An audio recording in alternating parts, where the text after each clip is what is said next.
Welcome to the Boneyard with Steve Robertson. As always, I am your good friend and host, Steve Robertson, here on the Tuesday edition of the Yard. Yesterday was a crazy day. We're going to talk about that pretty much in its entirety today.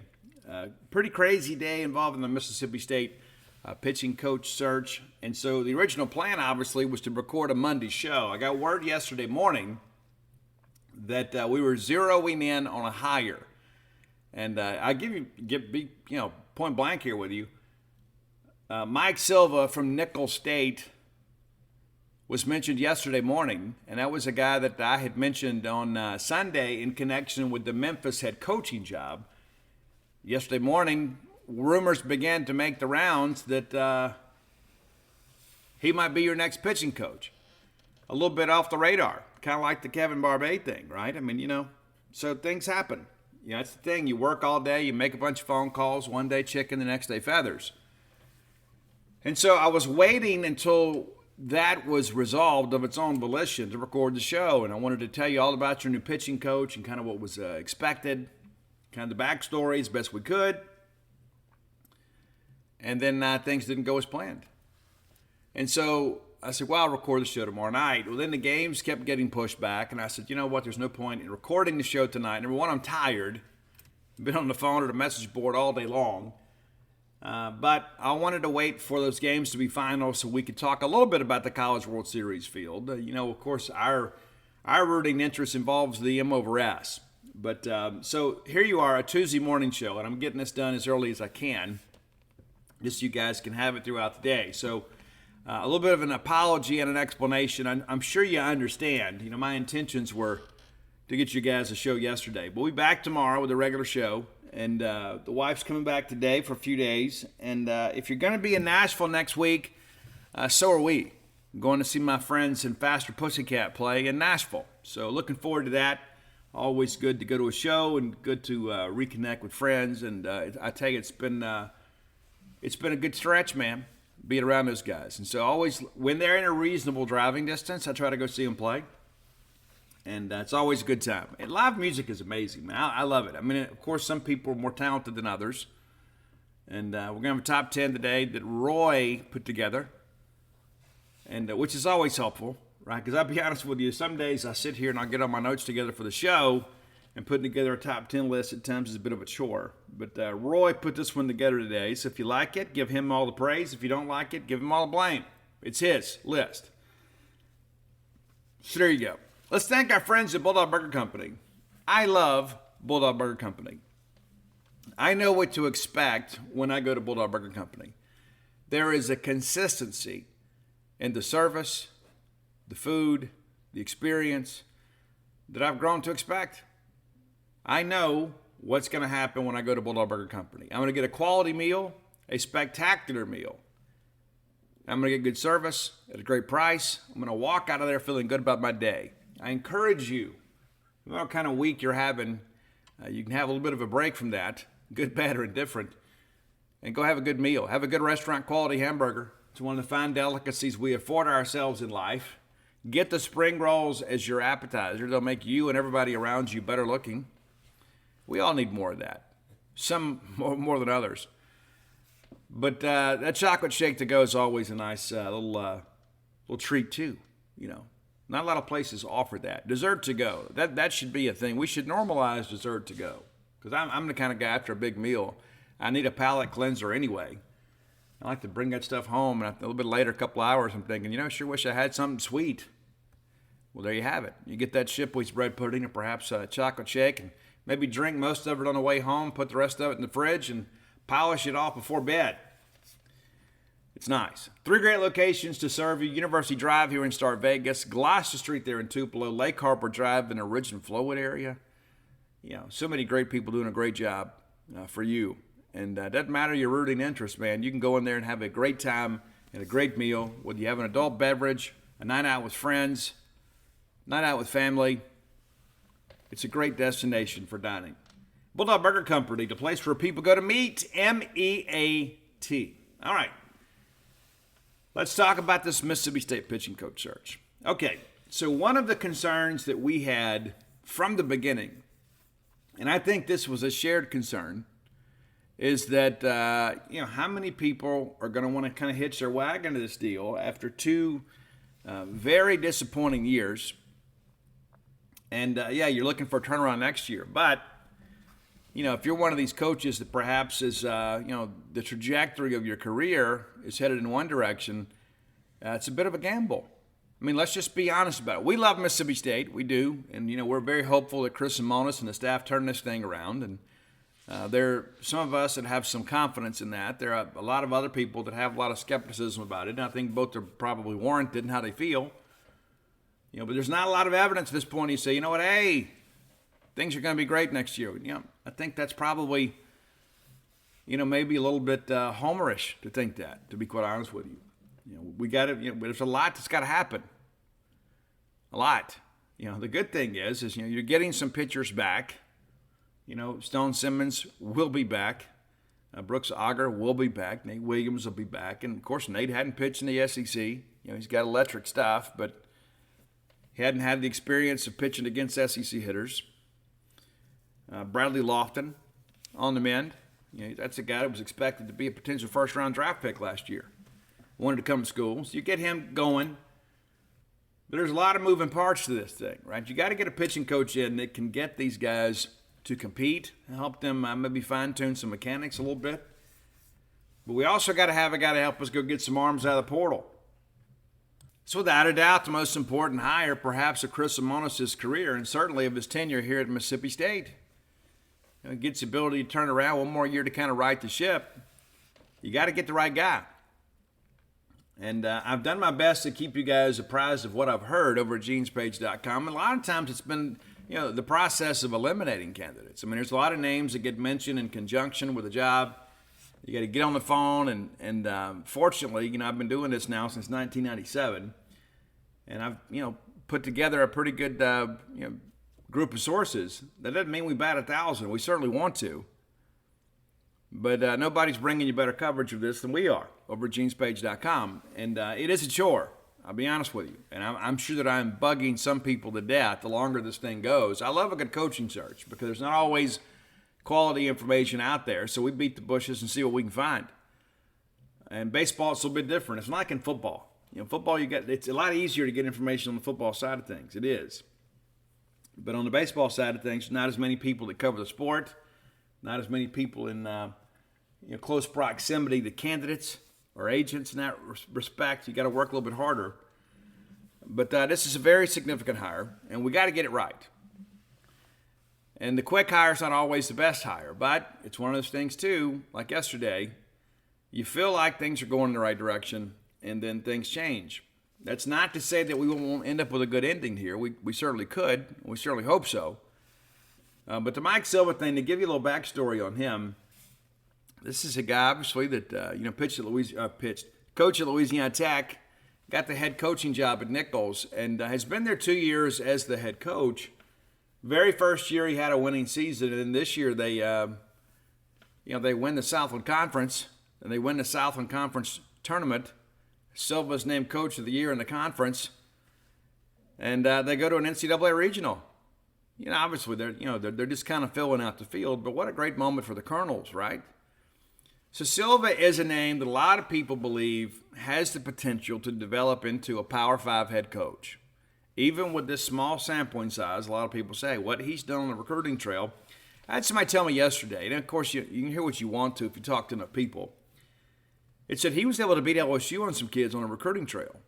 And a lot of it's because of how LSU kind of structured the deal.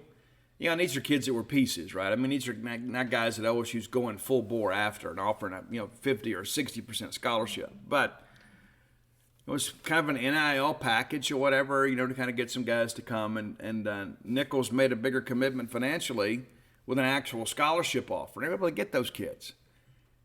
Then he goes out and puts together one of the best freshman pitchers in the country in Mayers. So that's part of the package too, right? I mean, you got the National Freshman Pitcher of the Year that could probably come with his coach. Makes it a little more attractive. And so I've learned too that LSU is in the process of trying to find a replacement for Wes Johnson. And I understand too they're having some trouble as well. And you would say, well, how does that happen, Steve? Obviously, the circumstances are much different, but if you talk to anybody in college baseball, it's like Jay Johnson's a different dude. He is. Jay Johnson's a very demanding guy, a different guy, for sure. And a lot of people just, aren't maybe intrigued with that working arrangement. A lot of people thought as soon as Wes Johnson was named as the head coach at the University of Georgia, and I'm told that Wes was leaving, period, that Wes was actively looking for a job this year. A lot of people say, well, Nate Yeske from A&M will make that decision. Now, here's what I'm told about that, and things can always change. But I'm told that there's some issues that kind of date back to Arizona with Yeske and Jay Johnson, basically about scholarship money. It's like, hey, we have a chance to get a couple pitchers. We need to be able to match an offer or get close, so these kids want to come here. And I'm told Nate was told, no, we can't do that. You're the best pitching coach in the country. I expect you to figure it out. We need to use that money on hitters. And so as a result, those pitchers didn't go to Arizona and went somewhere else within the Pac-12 and came in there and shoved. And so I understand there's a little bit of a rift right there. That's not to say that Jay Johnson may not eventually talk to Nate Yeske into going to LSU, because now with NIL and the top scholarship and all that, there's a lot more, finances that are available to help supplement the scholarship situation at LSU. So, but I continue to hear Nate's not going to go to LSU. And so LSU and Jay Johnson, as late as, what is today, Tuesday, Sunday night, they were courting Mike Silva from Nicholls State. And they may end up getting him. We'll see. We'll see how things go. But I was told late yesterday that Silva and some close to him, I just kind of talked to him about, hey, you're on a good path right now.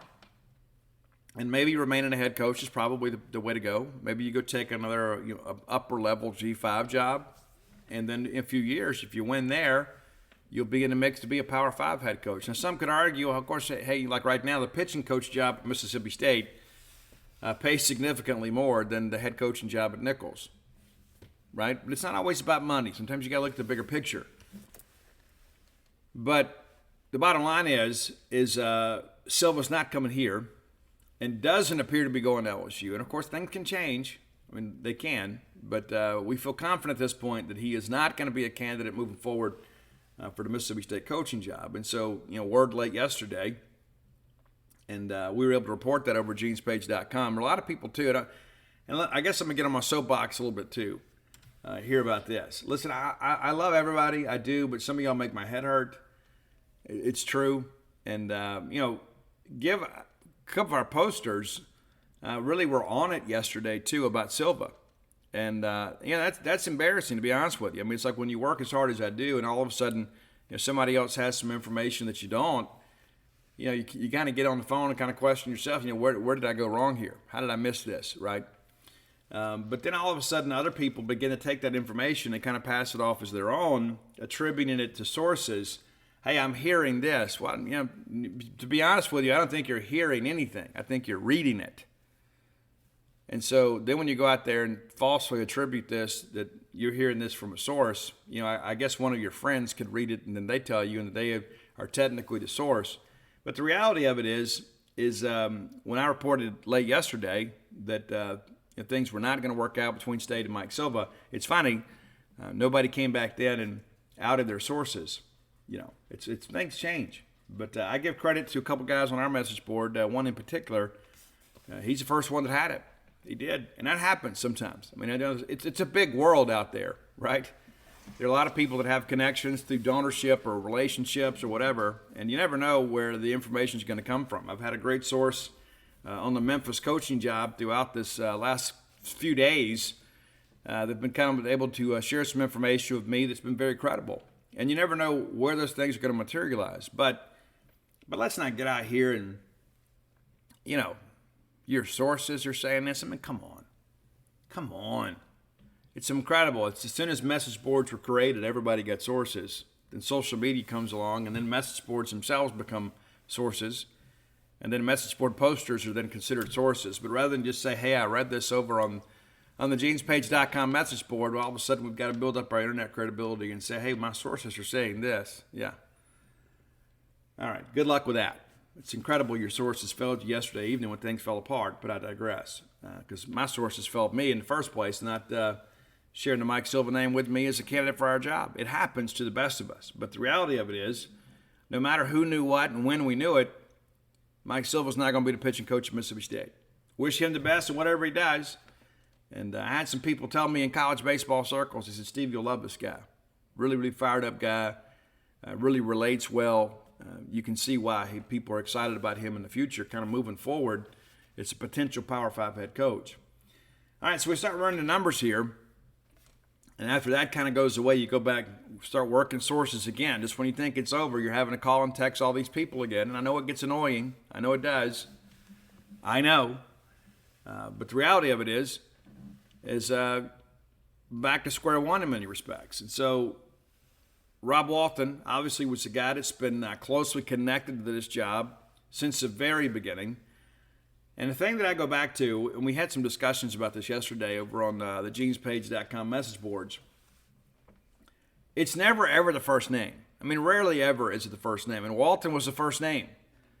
And usually when that happens, I'm always skeptical, right? Because I go back to the whole thing like when we fired Sylvester Croom, ESPN reports that Derek Dooley emerging as the top candidate from Louisiana Tech. Guys, he was never at any point connected to our job, ever. Because it gets out there early because a lot of people, their agent wants to get their names associated with that job. Either they want that job or they just want that name out there to be considered for an SEC job, because then all of a sudden, if they're mentioned there, if Mississippi State's willing to interview them, then maybe we should too. There's a lot of that misinformation that goes on with agents. I've been victim of that sometimes myself. And you find out who to trust, but there's always somebody that pops up and says, oh yeah, so-and-so's going to get that job. And you're like, oh yeah, for sure. So-and-so's going to get this. Doesn't always work out that way. The only time of any search that I've actually covered, Todd Grantham was the first name that I heard, and it was amazing to me. I go back and this will sound kind of petty, and that's okay. That's okay. We kind of specialize in petty times around here. I remember the Todd Grantham thing. I knew we had it, and you want to trust it. And I remember when I put it out there, and of course everybody else is like, oh no, I hadn't heard that. I don't think it's going to be Grantham because he's happy at Louisville. And little did they know, the deal was already done. And so that's the only time of the searches that I've covered. And Paul Jones mentioned yesterday to my Ben Howland, but we didn't really have a search there. And with this search, Chris Jans was a name that emerged very early in the process. But it's very rare that it's the first name. And Rob Walton was the first name associated with this job. And now this is not a situation where Rob's agent is out there leaking anything. There was some validity to all of this. The Wizard. And it really felt like in the beginning, things were trending towards a very tidy and quick hire to replace Scott Foxhall. And I cautioned everybody on the message board. And there were a lot of people that were like, hey, this is close, done deal. As soon as they get done playing, we'll announce them. Well, after speaking with some sources, I was told, this is not a done deal.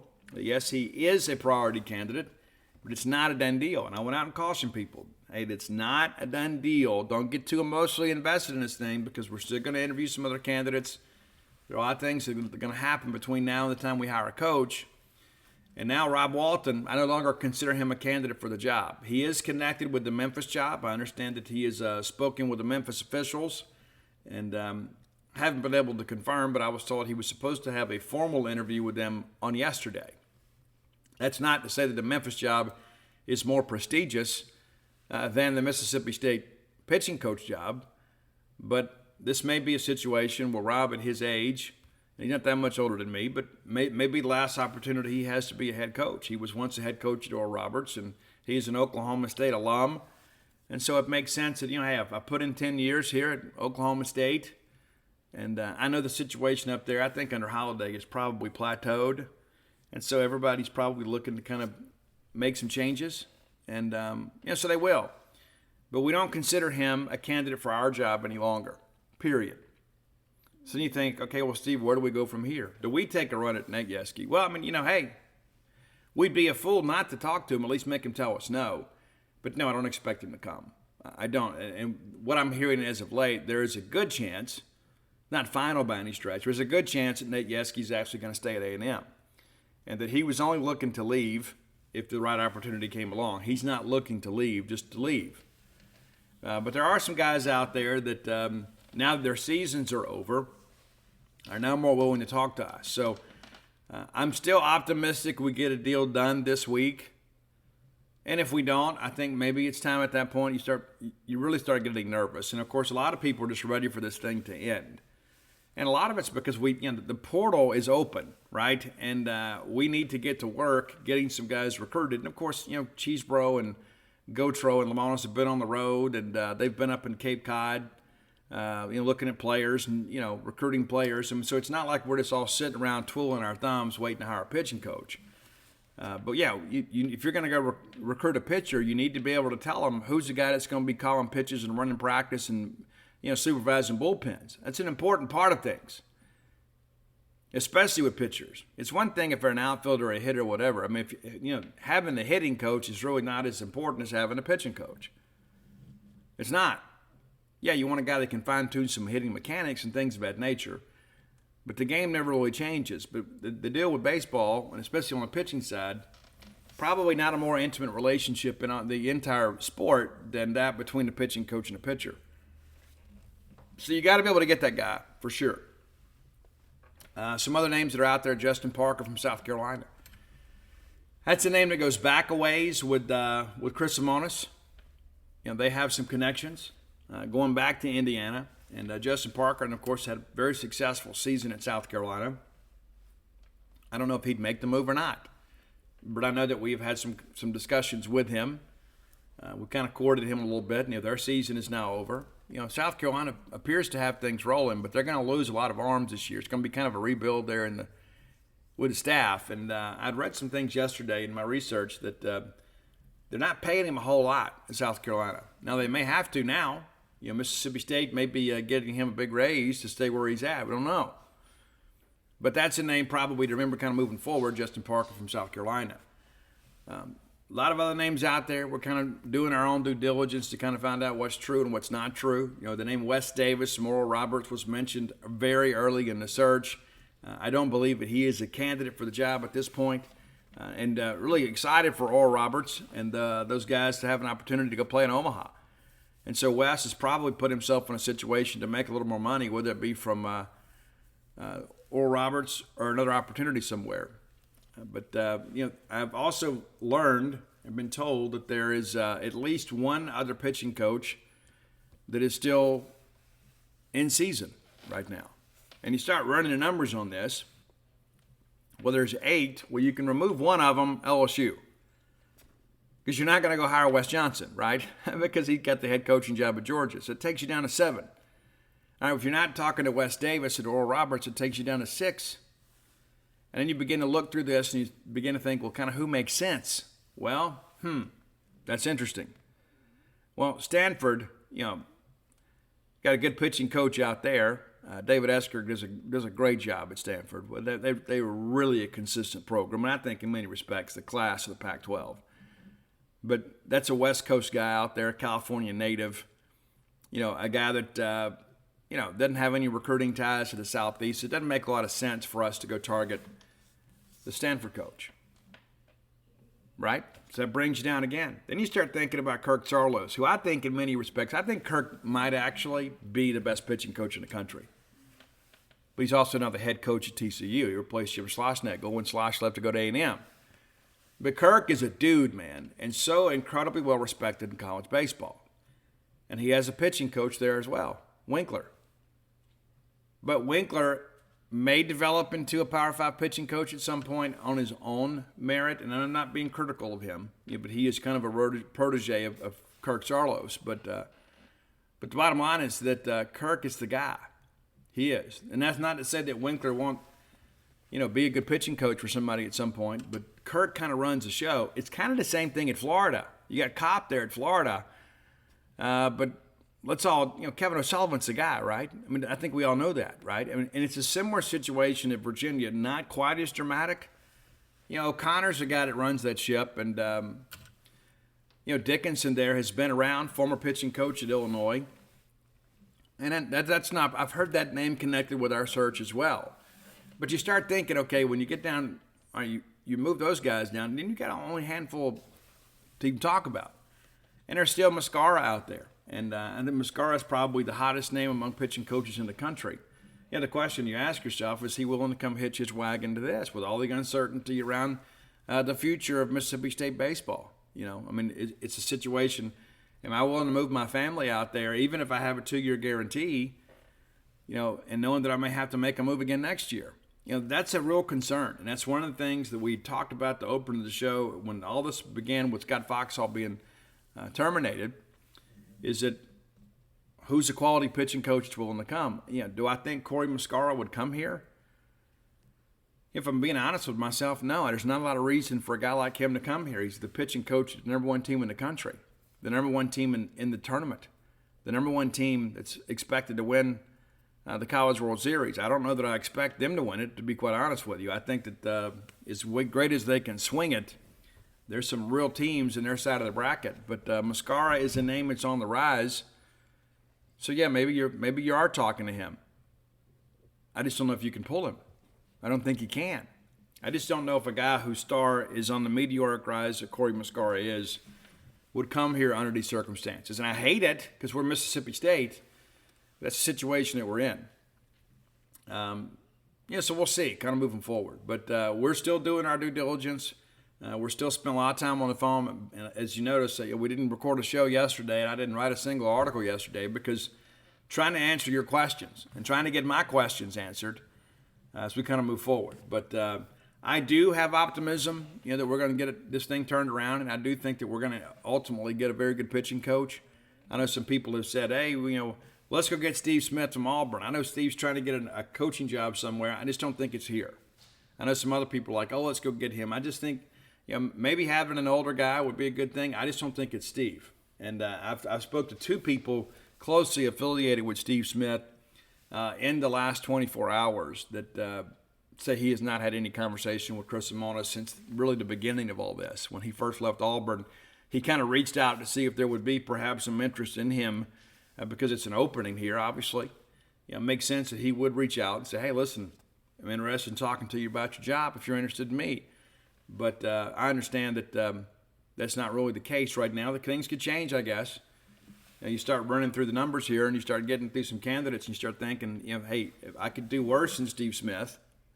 I think you could, but I think at this point you're probably thinking you probably can do better than Steve Smith at this point in his career. That's not to be critical of Steve by any stretch of the imagination. It's a guy that's won a lot of ball games over the course of his career as an assistant, as a head coach. A lot of respect for Steve Smith, but at this point, I don't think the search goes in that direction. I do think, obviously, he would take the job because he is out there actively searching for a college job. He's been at Auburn the last couple of years basically as an analyst, but ready to get back in the game. So we'll see how things progress and wish Steve the best. I just don't know that it's going to be here, but the reality of it is we need to get a pitching coach lined up.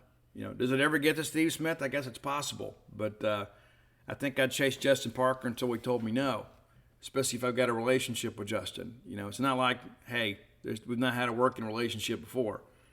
But we'll keep you updated on it. And, I get the frustration level out there. I mean, we all love Mississippi State baseball. We do. And when there's some few things in life that you have kind of grown to accept, right? Like there's so much that happens in life that there's so many variables to. But, the one constant we've always been able to say is, hey, we're Mississippi State. We can go out. We can hire a good coach. We can win a lot of ball games. And all of a sudden, we've had the last 2 years, and all of a sudden, like, well, wait a minute. This isn't part of the cards here. Why all of a sudden am I having to worry about Mississippi State baseball? It's always been kind of a, and one of those things, too, that I can kind of count on that kind of an escape from the mundane realities of life. That I can go enjoy being part of greatness of Mississippi State baseball. And we haven't gotten good return on that investment the last 2 years. And so I'm still a Chris Lemonis guy, but I'm more importantly a Mississippi State guy. So I want what's best for Mississippi State. I want Chris Lemonis to succeed because if Chris succeeds, that means we're succeeding.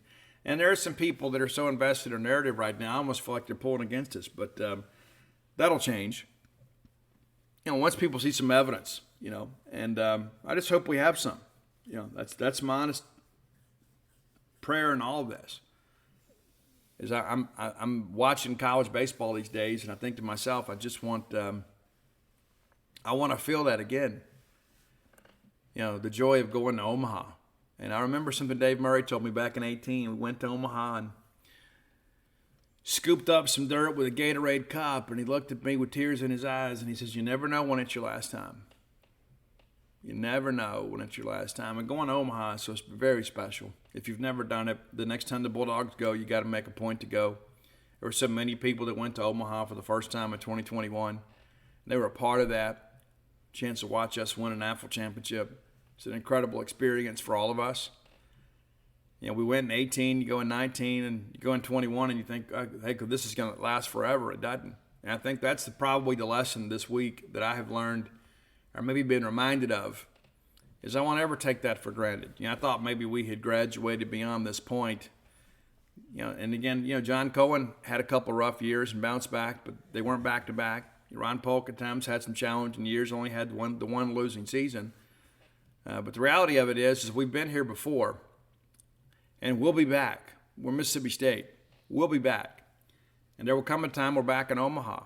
And when we are, you need to make the effort to go because it is so special. And you see all these kids and the fans and everybody celebrating their team, dogpiling after winning a super regional. And it makes me jealous. It does. And I sit there and I think to myself, we didn't even get a chance to go to Hoover. And then some of our contemporaries and some of our rivals and people within our conference are going to Omaha. And so, yeah, we've been there and we've won. We have. But I'm ready to win again. I'm not just satisfied. It wasn't a destination. It was part of the journey. It's not like, okay, we won the College World Series. Okay, so we can move on to something else. Nah. I want what LSU has. I want all those NAFL championships. That's what I want. I want us to have so many stickers out there we have to build a billboard like them to celebrate all of our NAFL championships. I'm not satisfied with one. And again, as I shared with you guys on the show before, when I went to Georgia last year, and I was sitting out there and I thought about, I see that the little decal on the wall about them winning the NAFL championship. And Georgia's not committed to baseball. And really never have been. But I looked at that sticker out there and I said, that's not going to be us. That's not going to be us. 30 some odd years later, still celebrating that one championship. I'm not going to be satisfied with that. And I know that you're the same way.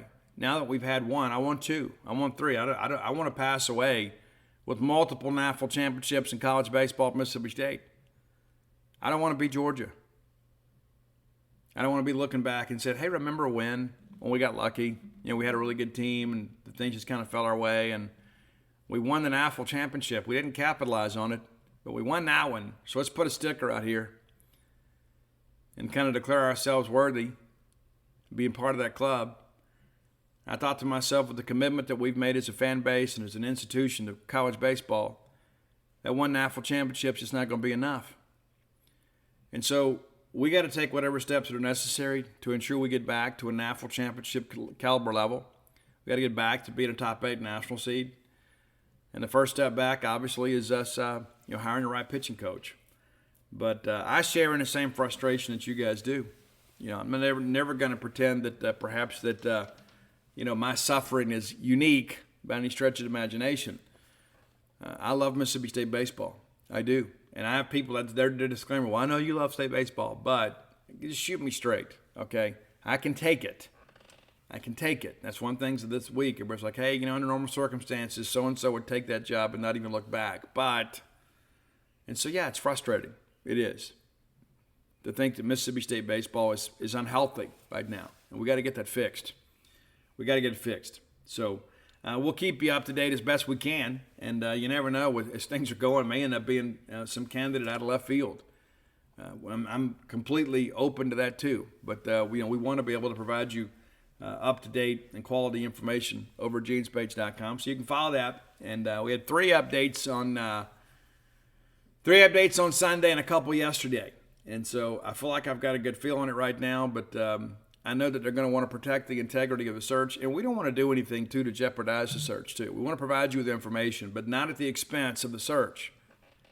I'd love to be able to say that I was sitting on Mike Silva's name all day yesterday, but that's just not true. I mean, that was one that just kind of popped up, But we're not going to do anything that makes the job harder. We want to ultimately be able to break the news, obviously. And most of the times we are able to do that, but other times we're not. But the reality of it is we're not going to go out there and do anything that's detrimental to Mississippi State baseball.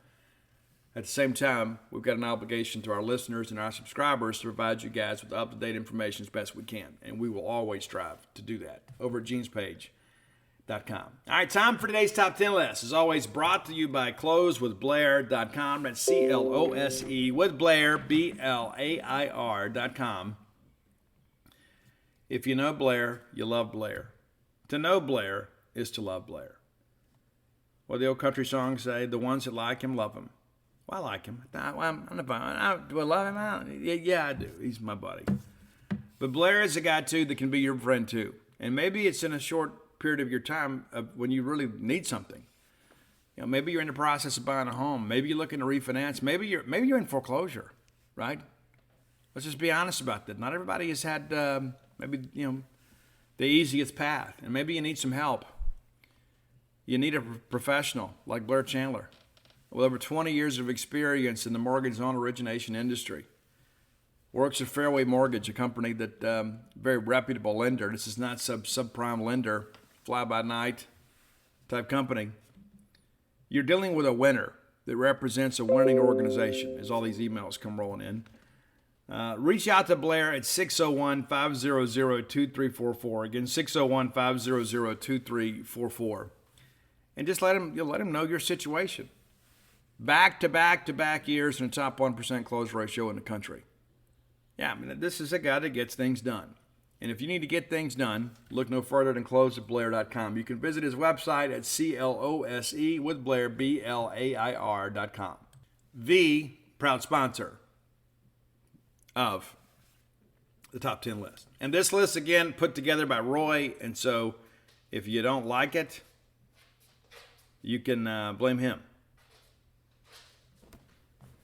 All right, today's topic is a country artist by the name of Luke Combs. I know he has a big following. I've listened to a couple songs. I'm familiar with him.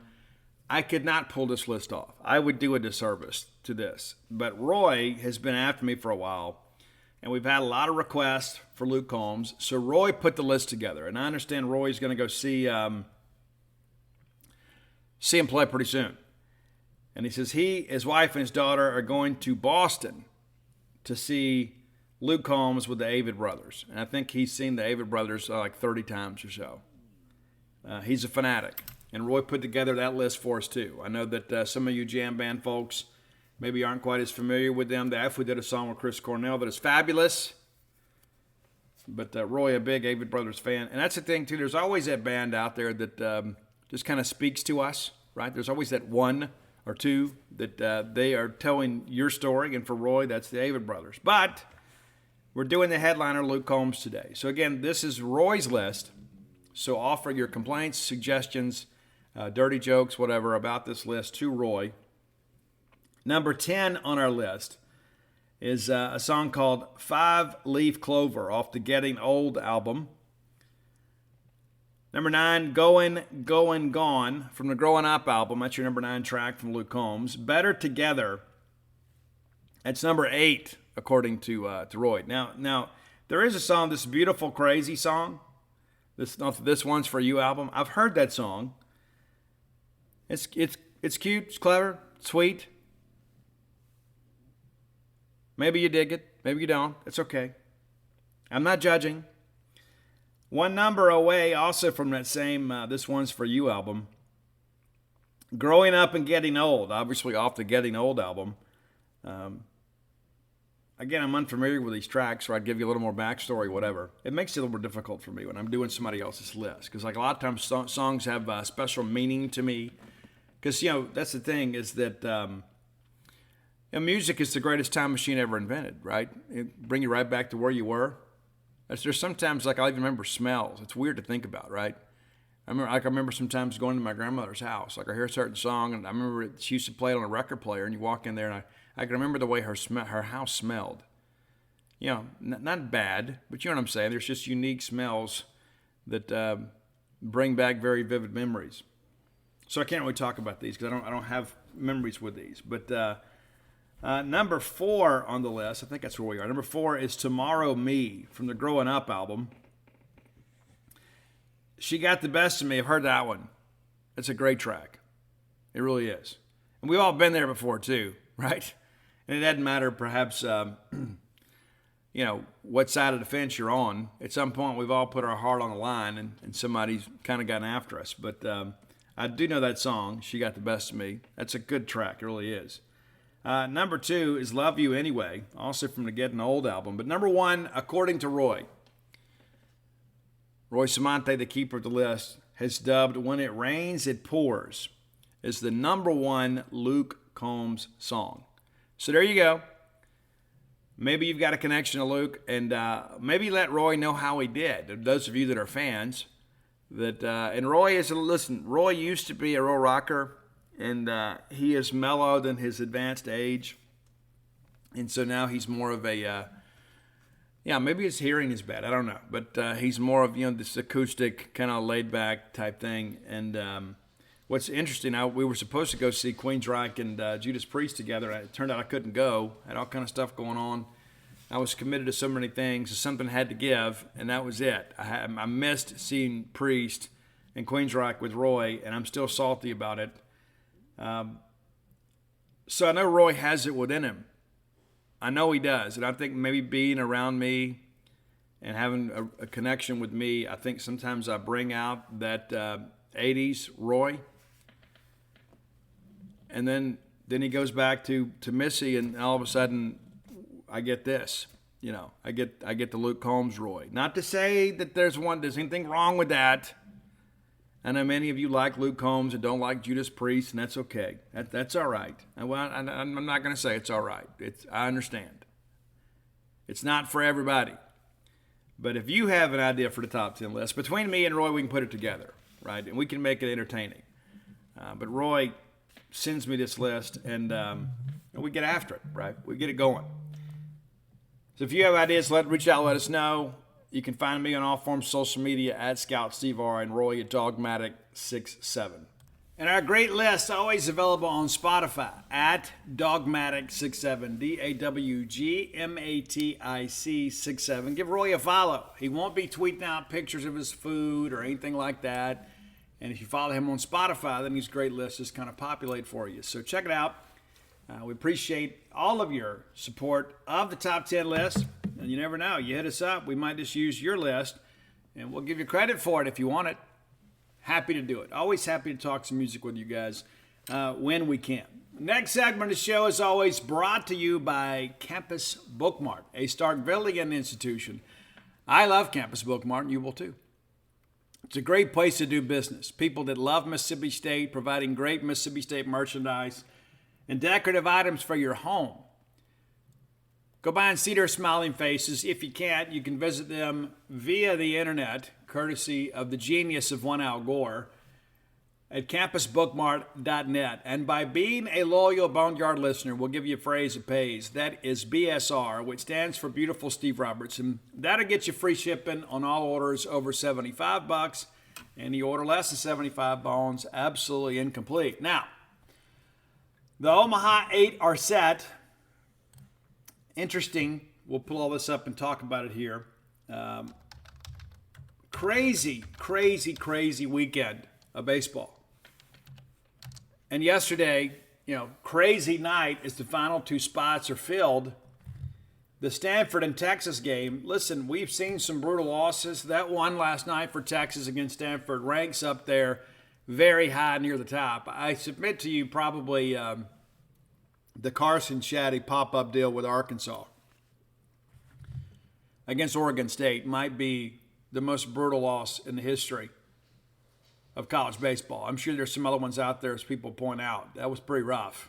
It's one thing to have somebody get a big hit and walk you off, but to drop something like that, it's pretty rough. Pretty rough, to say the least. So what happened, in case you missed it, I'm sure you've seen it on social media. Hey, Bulldog fans, are you pressed for time? And it always seems to be where dinner time is where you have to kind of cut it, right? You just go grab something. Don't you want to put a quality meal on the table with some fresh ingredients? Well, HelloFresh is here to assist you in that endeavor. Flavor is in full bloom at HelloFresh. Enjoy the taste of spring with chef-crafted recipes featuring ripe seasonal ingredients delivered right to your door. No additional shopping required.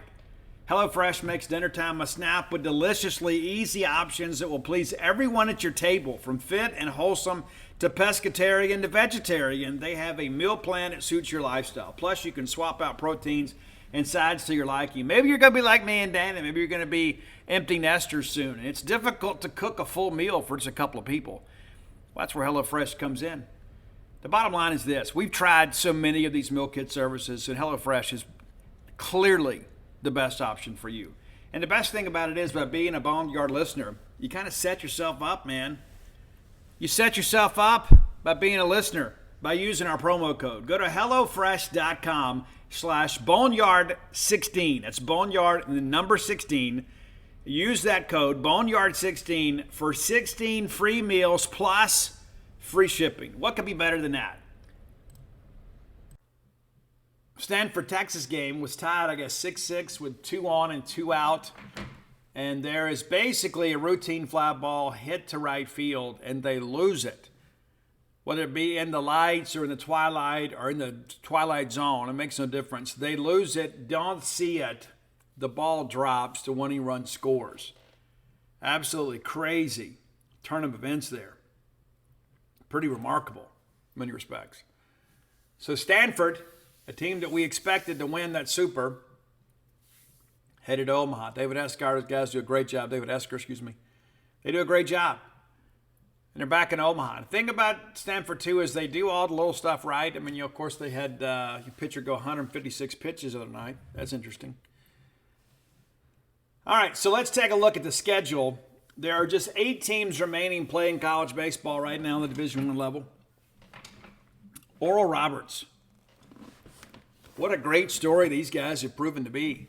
Oral Roberts will take on TCU. That's going to be the Friday game at 1 p.m. It all gets underway on Friday. Today's already Tuesday. And if you're like me, I had such a good time watching over the weekend. Even though we didn't play, it's just a reminder to me of where we need to be and where we're not as a program. But Oral Roberts, really good for baseball. You know, that's a thing that I've said many times.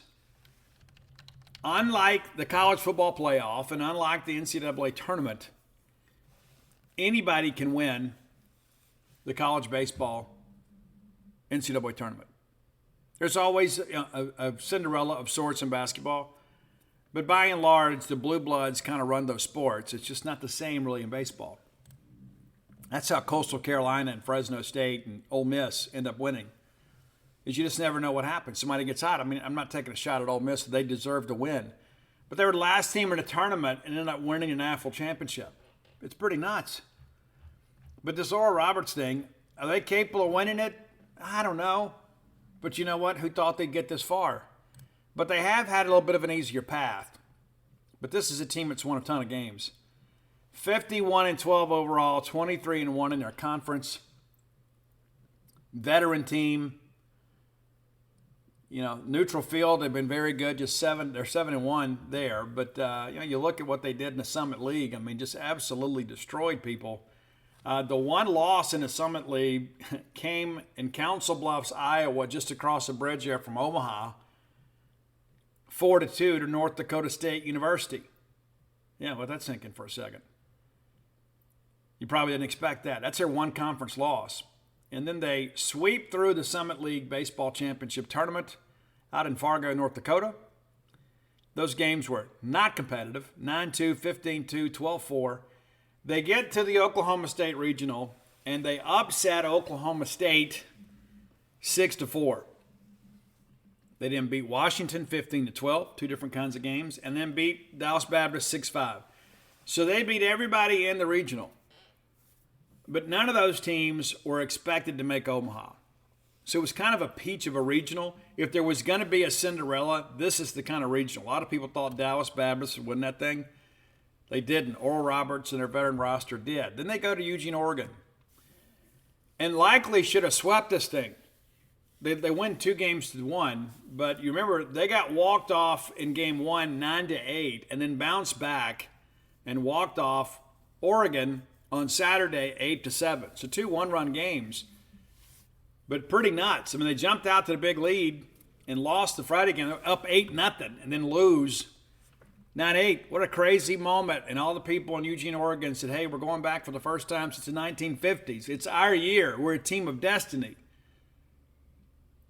And Oral Roberts comes back. And then game 3, 11-6 winners.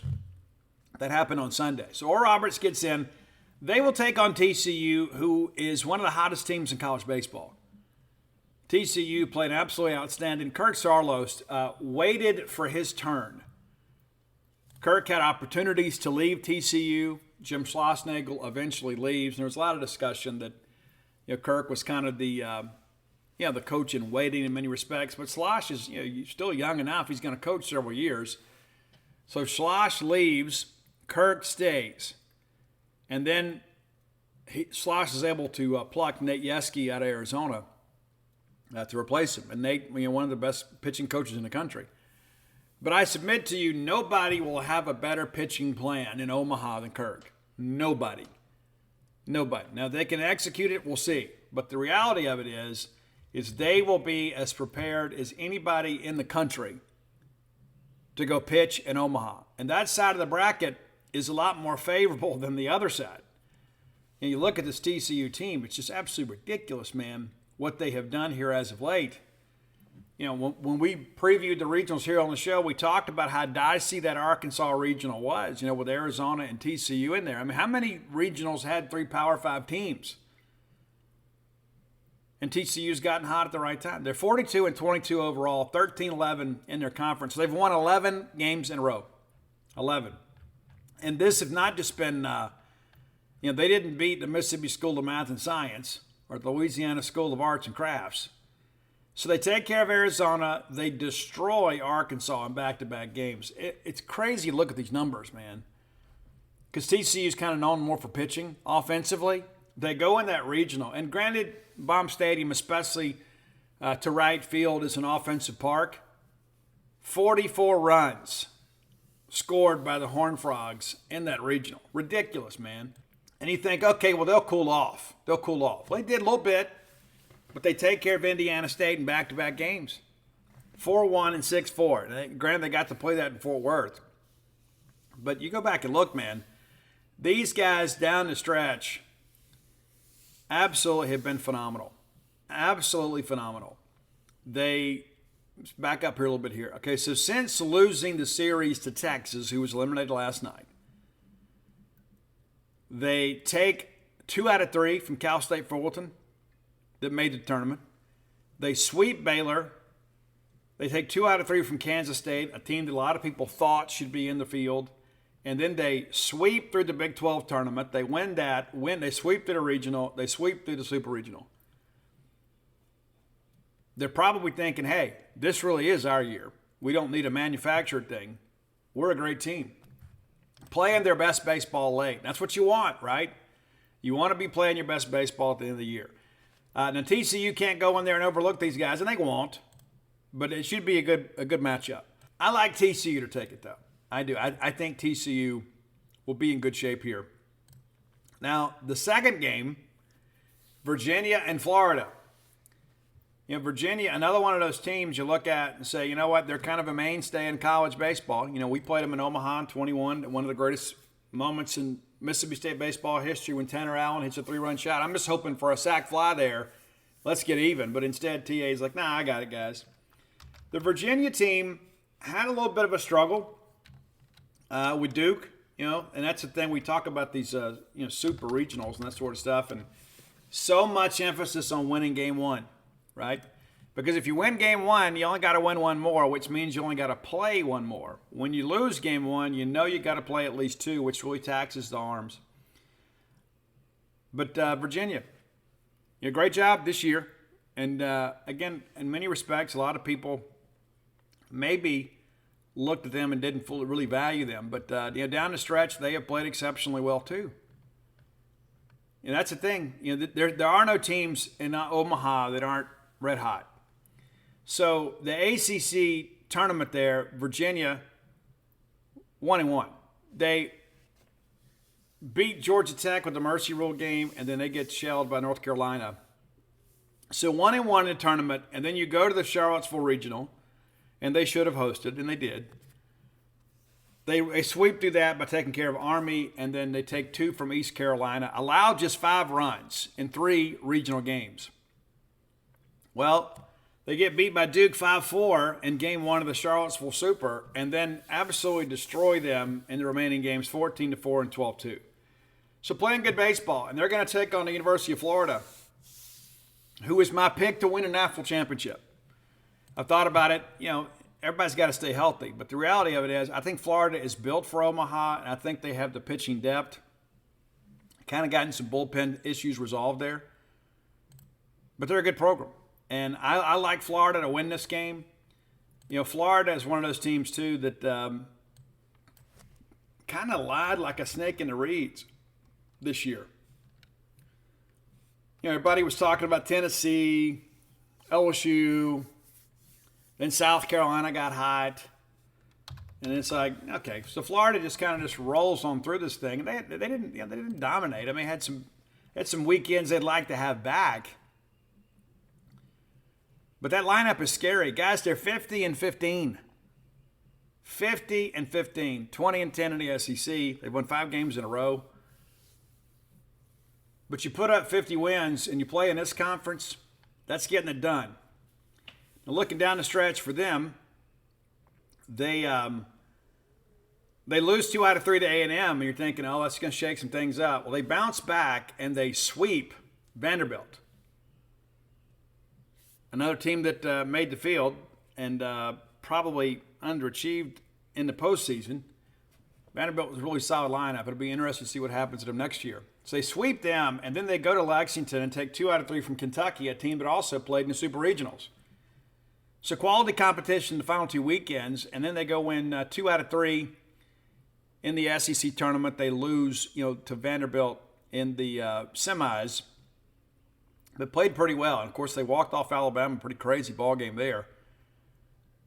And then they get to their own regional, and a lot of people thought when they lost to Texas Tech they were going to be in trouble. But that's the thing about pitching. When you've got a lot of pitching, you can absorb those because it becomes a war of attrition. If we've got to play 5 games and I've got more arms than you do, chances are I'm going to win. That's what happened here. They beat Florida A&M, they lose to Texas Tech, and they work their way back. The final 3 games of the regional, they allowed just 3 runs. And that Timmy Tadlock offense at Texas Tech is always going to be a team that swings for the fences. In the final 2 games, the regional finals, 1 run. 7-1 and 6-0. Really no drama at all on that Sunday doubleheader, as the Gators knew they had to win 2, and they do in very impressive fashion. They then get South Carolina, a team that swept them in the regular season, and they win 5-4 and 4-0. And again, that second game, South Carolina just could not get anything going. And so they get Virginia. So I like Florida to win that, to beat Virginia, which would set up probably a Florida TCU winner's bracket game. And again, I've already told you, I think Florida's going to win this thing. And I think, considering the fact that the talent they have and perhaps that they've kind of, in many respects, maybe been disrespected this year. For a team that has accomplished all they have, I think they haven't been the cool team. They hadn't been the team that everybody's like, hey, well, Florida's great. Nobody talked about that because LSU was number 1 much of the year, and nobody gave Florida any credit, and they just kind of rolled through this thing kind of quietly. And now here they are as the number 2 national seed, and I believe a team that's probably going to win a national championship. All right, other bracket, Stanford and Wake Forest. I'll be honest with you. Wake Forest has a ton of pitching. I do not think Wake has what it takes to win. And one of the things you think about, too, when you're a program that rarely goes to Omaha, it's a much different deal. Stanford has traditionally played for a lot of big things. One of the blue bloods of college baseball. I think probably a best case scenario for Mississippi State is if Stanford wins. People say, Steve, why do you say that? Well, it's because we don't recruit against them very often. I mean, obviously they have a kid from Madison Central there, so I'm not completely oblivious to that. But my point being is that, an SEC contemporary winning gives them a little juice on the recruiting trail. We need all we can get. So if we have an opportunity where, you got a team out there that not routinely kind of running across us, that's important. All right, looking here at Stanford. Well, I guess we'll do Wake first. Yeah, pardon me. Kind of got ahead of myself there. A lot of Wake Forest fans here as of late, but I'll tell you, they're a very quiet number one. You don't hear a lot of people saying, hey, Wake Forest is going to win this thing. I think most people would say, number one, heavy is the head. There's only been one number one seed in the history of this format that has won the NAFL championship, and that was the first year when Miami did it. It's almost like a curse. But they have made it, right? And again, you look at this Wake Forest team, and again, the ACC was good. I don't know that I would say they're great. They're good. I mean, obviously Florida State was down. Miami, Gino has resigned down there, but they've won 52 games. Wake Forest has 52-10, 22-7 in the ACC. They've won 5 in a row. Been very good on a neutral field, 7-1. So we'll see how things go. But down the stretch, they just kind of quietly went about their business. And again, I think maybe Notre Dame wasn't as good as they have been. I guess Miami hosted, but they kind of underachieved. A lot of people thought Clemson would do some things, but the ACC just wasn't maybe as good as it has been. And again, it trails behind the SEC, but I think Wake kind of beat up on a pretty average ACC where there was a lot of parity. Obviously Clemson was a big story late because they got hot late, but eventually kind of ran out of juice. But when you go to this Wake Forest thing here, I mean, it's just, it's pretty remarkable what they've done. They win, and look at down the stretch here, they win with the last 4 or 5 series without much trouble. I guess you could go back even farther than that. They're a team that, just took care of business more times than not. You might get them one. It's tough to get them two. And a lot of it's got to do with Corey Muscara, the pitching coach there. So they get into the ACC tournament, and they win 2 there. They beat Pitt and Notre Dame. They lose to Miami, and they're eliminated. And then they get into the Winston-Salem Regional. They sweep through that. George Mason, and then Maryland, and then George Mason again. Worked out good for them, and none of these games were competitive. 12-0, 21-6, 15-1. And, of course, playing in their ballpark, you'd expect that. And that park is built for offense. Temperatures are heating up. They kind of catch a break with Alabama on Saturday. Alabama had the gas struck out. They didn't get a call, and then he hits a jack. And then ultimately, Wake Forest wins 5-4. There was no doubt about Game 2. As Wake Forest just jumps all over Alabama. 22-5. Pinckney had a big home run to kind of get them going early for Alabama, but they sweep through that, and now we'll take on Stanford. The thing I like about Stanford is, number one, they do all the little stuff right. They're a very talented team. They're a team that's got tons of pitching. They're a team that is athletic, plays good defense. When I look at Stanford and teams like Oregon State, sometimes I think that's what we should look like. From an athletic point of view. I think Stanford has the ability to run the bases and they cover the outfield very well. And they had a couple mistakes, but 44-18 on the year, 23-7 in their conference. They've won 2 in a row. Not so good on neutral field, just 1-2. Played a lot of games there in the Sunken Diamond. But looking down here later in the year, really kind of got hot again late. Stanford doing some big things down the stretch. Looking at their last 3 series. Last 4, they take 2 out of 3 at home against UCLA. They sweep Arizona State in Phoenix. They take 2 out of 3 from Arizona, and the game they lose was in 10 innings, 21-20. How crazy is that? And then they sweep Washington State. They get into the Pac-12 tournament. Here are your losses on a neutral field. They beat Cal 18-10, then they lose to Oregon, who made the Supers, 8-6, and then they get 10-run ruled by Arizona. And you got to wonder, probably feeling their postseason spot was secure, how late do you want to stay? right? They get into regionals. They take care of San Jose State, then they lose to A&M, and people are thinking, oh, here comes Slosh and A&M. They're going to figure this thing out. Well, then they come through the losers bracket, win 3 in a row. So their backs have been against the wall a lot in the postseason. They take care of Cal State Fulton, they take A&M, and then they get A&M again late. Those last 2 games against A&M really were not competitive. They outscore them 20-6. Texas gets Stanford in game 1, and they blew it. Stanford blew it. That's just, as plainly as I can say it. It's kind of apropos that the things happened last night with Texas the way they did. But to be fair, Stanford makes a couple more pitches. This thing was over with on Sunday. But Texas wins 7-5 on Saturday. They come back 8-3 winners on Sunday, and then yesterday win 7-6. So Stanford probably not good enough to sweep through this thing. They probably got to work through the losers bracket, but I think they're a team with the pitching. If it turns into a war of pitching depth, I think that favors them. I think the only team on their side of the bracket that has the depth that they do is Tennessee. Speaking of Tennessee, let's talk about that matchup now. Tennessee and LSU. Now, people forget earlier in the year, Tennessee obviously was swept by Missouri. Everybody's like, oh, how crazy is this? They'll be okay. And the next thing you know, you look up and they got a losing record in the conference.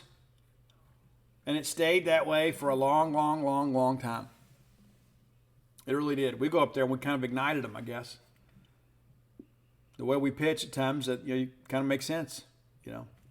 They found some confidence. We did a good job pitching against them for a while, but eventually they got to us. But Tennessee finishes the conference year 16-14.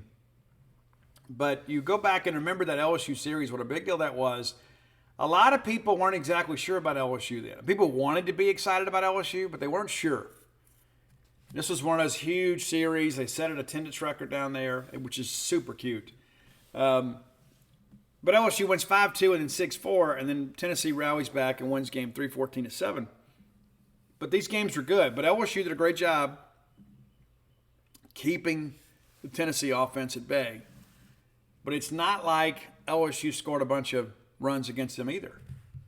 And that's an important thing that I go back to. And let's go back and look, kind of revisit this game 1, which was a Thursday game between Tennessee and LSU.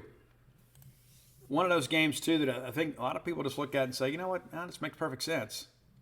Paul Skeens actually started this game and got a no decision in it. The win was credited to Edwards out of the bullpen. But Skeens goes 7 innings, allows 1 run on 5 hits. He strikes out 12, and he had 107 pitches early in the year. They pull him. They won't this time. You know that as well as I do. They bring in Ackenhauser. He gives up a run, and then Edwards kind of cruises late. And if you remember much about this game, LSU scored 3 runs in the 8th to get some separation. It was 2-2 in the bottom of the 8th, and then LSU scores 3, and they're able to close it out there. So they were able to kind of navigate through this thing with Skeens. So clearly they had a pretty decent plan, but they also did a good job pitching. Chase Dollander. So we could see a repeat of that. Dollander was just okay that day. But Seth Halverson came in, did a really good job for him in relief, but they finally get to him late. But so if you're thinking the Skeens thing is automatic, and maybe it is. Maybe it is. But I know Tony Vitello is a tremendous coach, and on a neutral field, in a big ballpark, maybe the Tennessee offense plays a little bit better. And then you go back and look at the game 2 thing with LSU. A pretty impressive performance here too, but LSU gets off to the big start, 3-0, and then all of a sudden you look up there in the 4th and Tennessee has come back. So it was back to back, over and over and over with these guys. A very competitive game, and then LSU scores 2 in the 4th and 1 in the 6th. They win 6-4, 12 hits in the ball game for the Tigers. But again, a very competitive game played down there. And then eventually LSU runs out of pitching, and then Tennessee takes full advantage. But I, to be honest with you, I like Tennessee to make some noise in that side of the bracket. Now, you say Skeens should be an automatic win. I think Tennessee may be the worst team to play in Omaha if you're Paul Skeens. Of all the teams in the bracket, and granted, he'll make some money either way, but if you start thinking about what's the one team on that side of the bracket that has an elite offense that you have to play, well, some would say, well, that's Wake. I think Wake, in many respects, is a product of their own ballpark. I do. I don't know that Wake Forest offense is going to play in Omaha. I may be completely wrong. We may look up and be crowning them as NAFL champions. I just don't think that offense is going to translate the way that Tennessee will.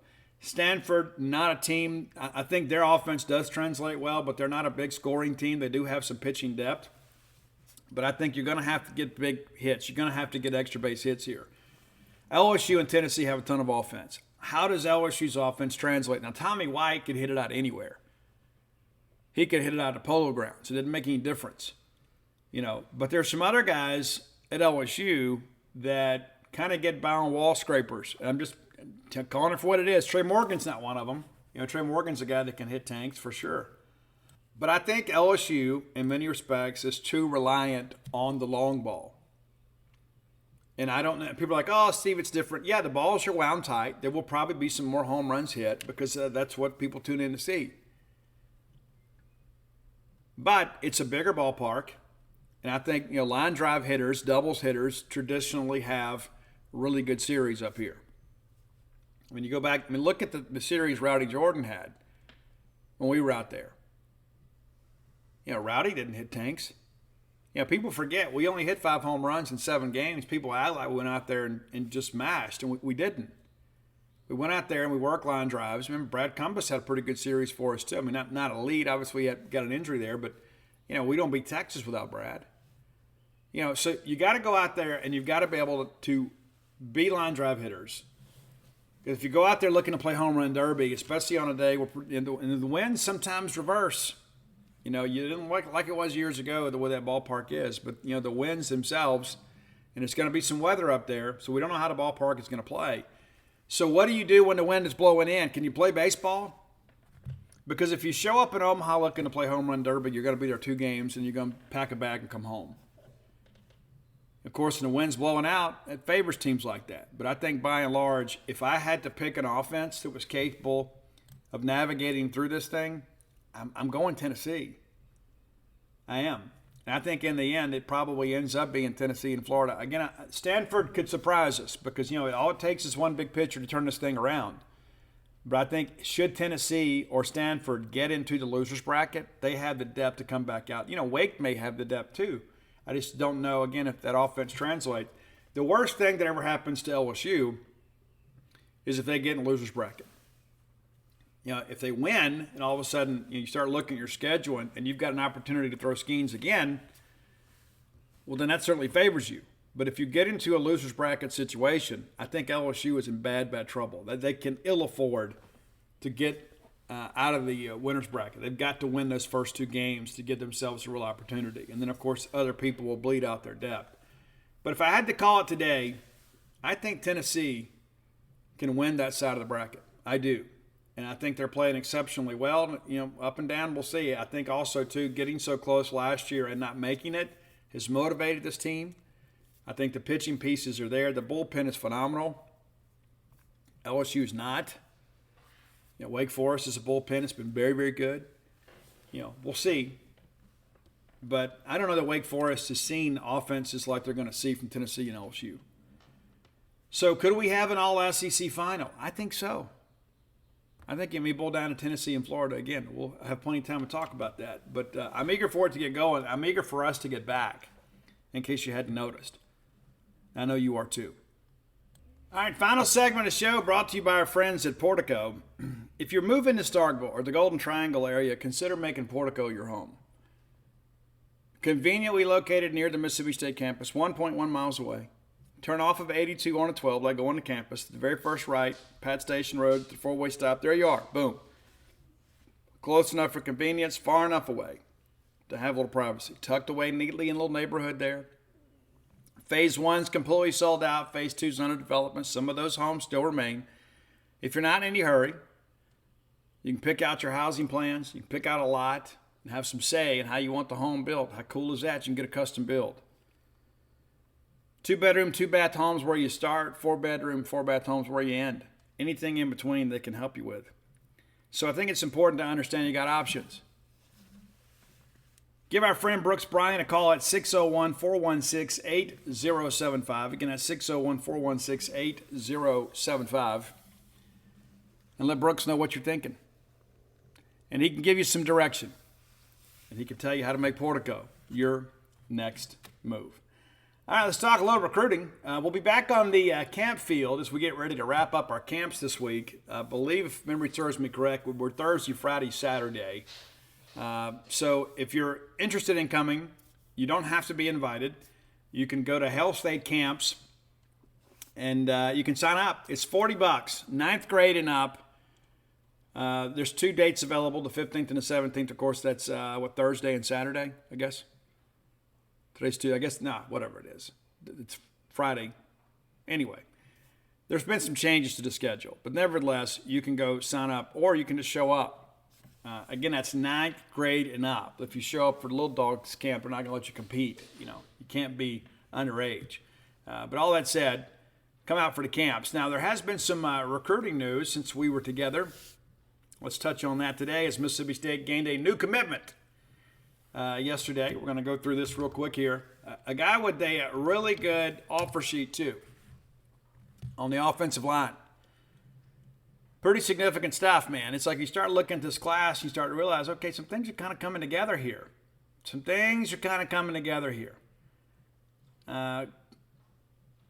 let's take a look here.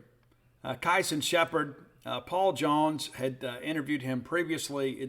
It's not like it's a new name in that respect, but we kind of felt like there were a couple of guys on the offensive line in state that we wanted, and that's William Eccles. Obviously, we don't have him yet. We got Lockhart.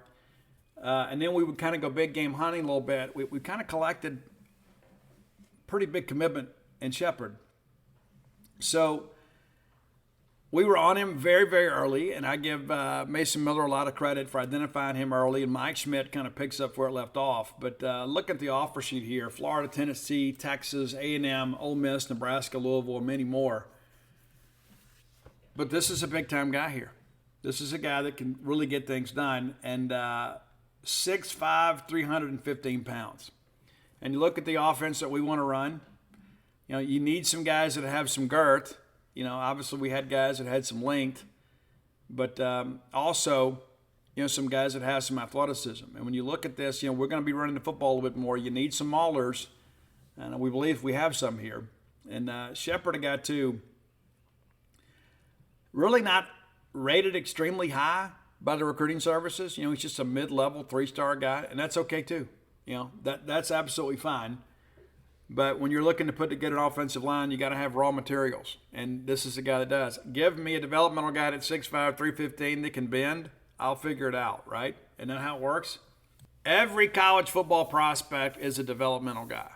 Sometimes we throw that label around and say, well, he's developmental. None of these guys are polished products coming in, right? There are very few that can come in and be impact players on the college level as freshmen, especially on the offensive line, because there is a physicality they're not used to. Their bodies themselves, a lot of them still have baby fat, right? They got to get more solid. They got to get in the weight room. But give me a guy that's 6'15" and 315. Give me that guy. And again, I like the size of what we're working with here. You got Luke Work and, of course, Lockhart. That's some massive players on your future offensive line. And that's where it all starts. It's not some big joke. It's the thing, you look back, even some of the guys that we've had play in recent years on the offensive line have been guys that have just kind of been junkyard dog types that didn't have great measurables. So with that commitment, Mississippi State moves up to 27th in the rankings with now 10 commitments. We'll be a 25-member class, if not a little bit more. Just kind of depend on how things shake out. We're right there at our scholarship numbers now. For the current class, but we'll have some guys leave obviously with the graduation, and some guys will go pro, and some guys will transfer. It's just kind of how it is nowadays. But ranked 27th with 10 commitments, and again recapping here, 4 of the 10 are from the state of Mississippi, and it is a great year in Mississippi. But it's good to see that we're kind of supplementing out of state where the in-state crop is a little bit deficient. Now we have 2 commitments from Tennessee, 3 from the state of Alabama, and 1 from Louisiana. Zach Arnett talked about prioritizing Mississippi and the border states. That appears to be what we're doing. That's where we can find some level of success, and those guys are a little less likely to transfer. But again, positional-wise, here you've got your quarterback. You have a athlete in Xavier Gate, and he's currently listed as a running back. Could be a running back. I think he's more likely a safety. You got a couple receivers, 3 offensive linemen, 1 defensive lineman who is the highest-rated player in the class, and Terrence Hibbler. You got 1 linebacker, and then kind of working through it. Caleb Dozier listed as an athlete too, but good chance he ends up on the linebacker side of things. But I like the pieces we have right now, and now we got to close on some in-state kids. But let's kind of see where this class looks at, because all I've heard, from the self-appointed experts, is that Ole Miss was leaving Mississippi State behind in recruiting. Well, as of now, that's not true. State currently 27th in the nation in recruitings according to 247 Sports and recruiting rankings. Ole Miss now drops to 34 after Chris Davis from Picayune decommits yesterday. It's interesting how that all happens. But let's look at kind of where we are in the Southeastern Conference. And again, it's early. It's June. We've got 6 months to go here. Georgia currently number 1. No surprise there. It's amazing how winning back-to-back national championships aids in your recruiting.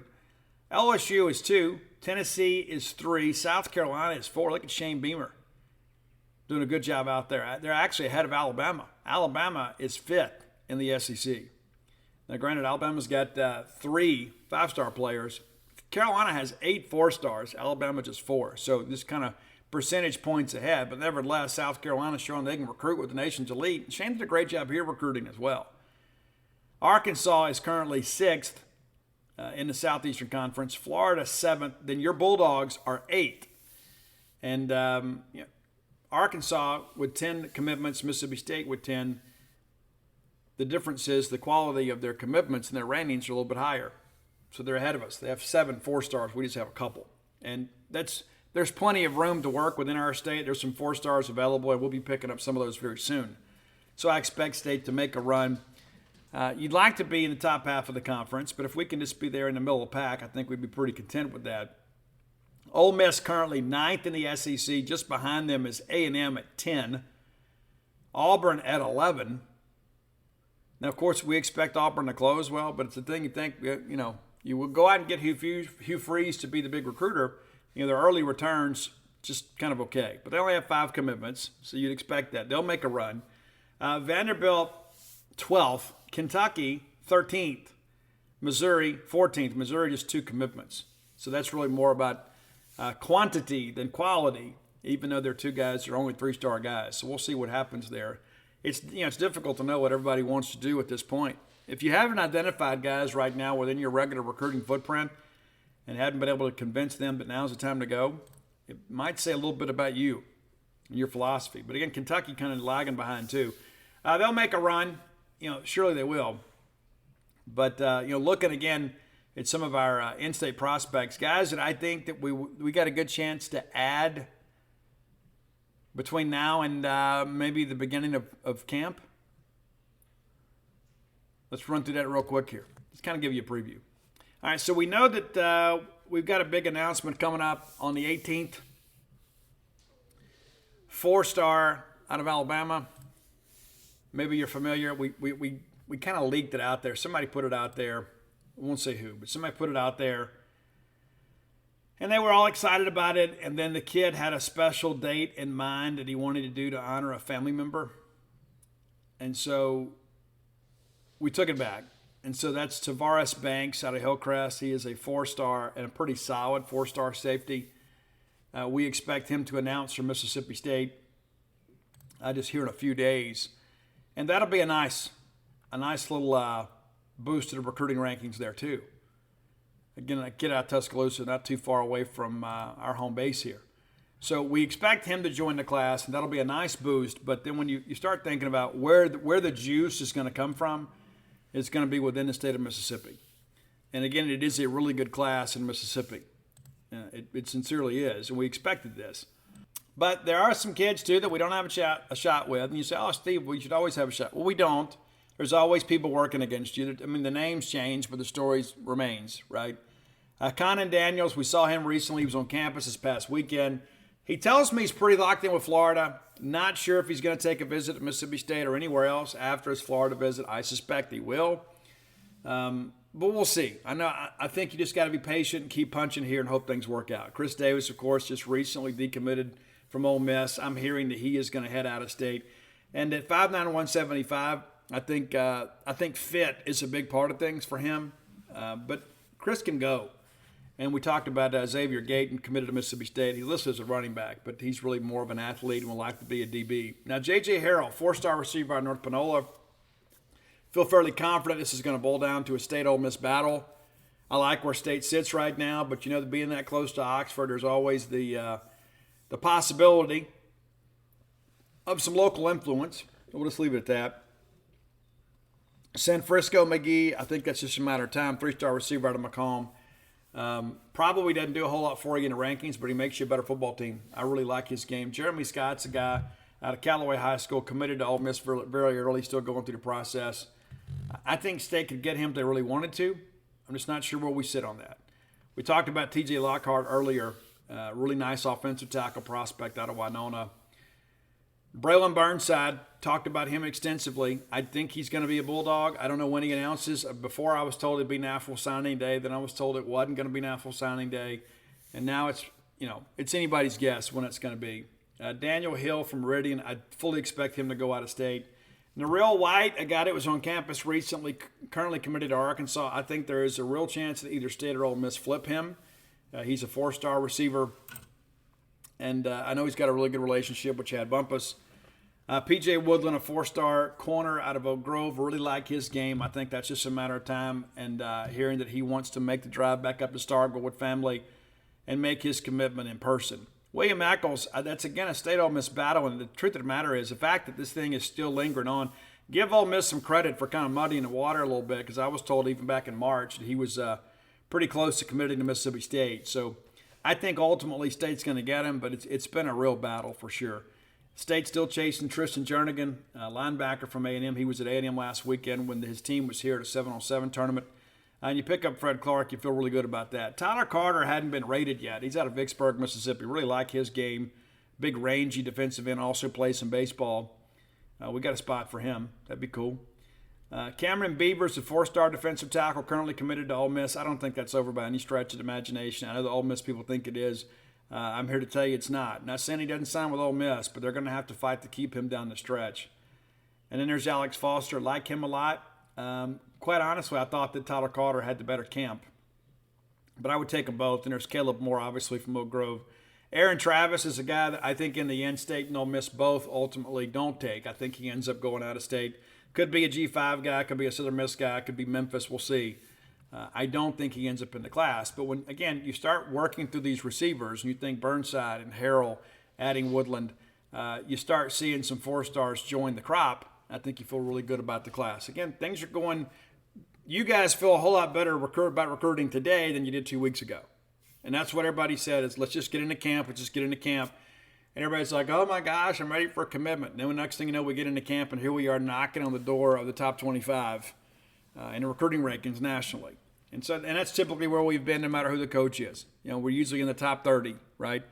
And we have a really good year. Sometimes we're in the top 20. But it's very few and far between. It just doesn't always work that way. So, but the bottom line is recruiting is moving forward. And then this week we'll wrap up our summer camps. And according to what we're hearing, not going to have a July camp.